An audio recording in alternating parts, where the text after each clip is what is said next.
ஸ்ரீவில்லிபுத்தூர் ஆண்டாள் கோவில் தேரோட்டத்தில் சாதிய T shirt அணிய தடை விதித்து தற்பொழுது உயர்நீதிமன்ற மதுரை கிளை உத்தரவு பிறப்பித்திருக்கிறது. சாதி அடையாளம் கொண்ட ரிப்பன்கள், துண்டு, கொடிகள் ஆகியவற்றை பயன்படுத்தவும் தற்பொழுது தடை விதிக்கப்பட்டிருக்கிறது. அமைதி பேச்சுவார்த்தையில் எடுக்கப்பட்ட தீர்மானங்களின் அடிப்படையில் ஒற்றுமையாக இணைந்து திருவிழாவை நடத்த வேண்டும் என்று நீதிபதிகள் கூறியிருக்கின்றனர்.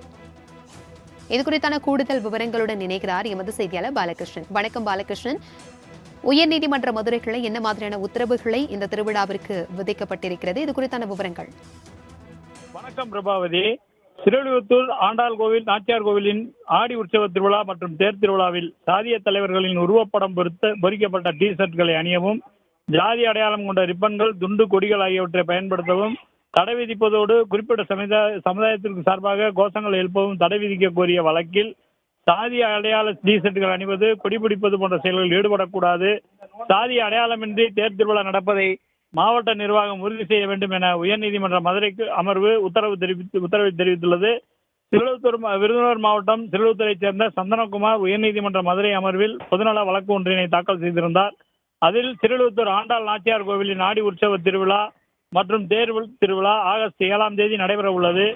இவ்விழாவில் சீர்பாதம், எம்புதடி போடுதல், எண்ணெய் கொடுத்தல் ஆகிய நிகழ்ச்சிகள் நடைபெறும். இந்த நிகழ்வில் சிலர் குறிப்பிட்ட வண்ண ரிப்பன்களை கட்டிக்கொண்டும், துண்டு அணிந்து கொண்டும், கொடிகளை கையில் வைத்துக் கொண்டும், சாதிய அரசியல் தலைவர்களுக்கு சாதகமாக கோஷங்களை எழுப்பிக் கொண்டும் தேர் திருவிழாவில் பங்கேற்கின்றனர். இது எந்த வகையிலும் கோயில் திருவிழாவோடு தொடர்புடையது அல்ல.